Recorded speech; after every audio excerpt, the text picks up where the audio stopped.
ভগবান শ্রীকৃষ্ণের অসাধারণ কাহিনী।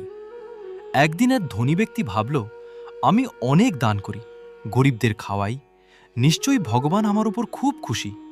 সে প্রভু শ্রীকৃষ্ণকে আমন্ত্রণ জানালো এবং বলল, প্রভু, আমি অনেক গরিব মানুষকে খাওয়াবো, আপনি আসবেন তো? শ্রীকৃষ্ণ মৃদু হাসি দিয়ে বললেন, আমি আসব, তবে মনে রেখো, সেবা যেন নিঃস্বার্থ হয়। দানের আয়োজন শুরু হলো। অনেক গরিব মানুষকে ডাকা হলো। সবাই বসে খেতে শুরু করলো। কিন্তু ধনী ব্যক্তি মনে মনে ভাবছিল, আজ সবাই দেখবে আমি কত বড় দাতা। খাওয়া শেষ হলো, সবাই খুশি হয়ে চলে গেল। কিন্তু হঠাৎ একটি অদ্ভুত ঘটনা ঘটল। শঙ্খ বাজল না। ধনী ব্যক্তি অবাক হয়ে বলল, এটা কি হলো?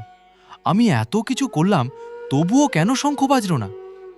তখন প্রভু শ্রীকৃষ্ণ প্রকাশ হয়ে বললেন, তুমি দান করেছ ঠিকই, কিন্তু তোমার মনে ছিল অহংকার।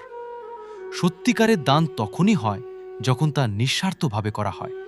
জয় শ্রীকৃষ্ণ।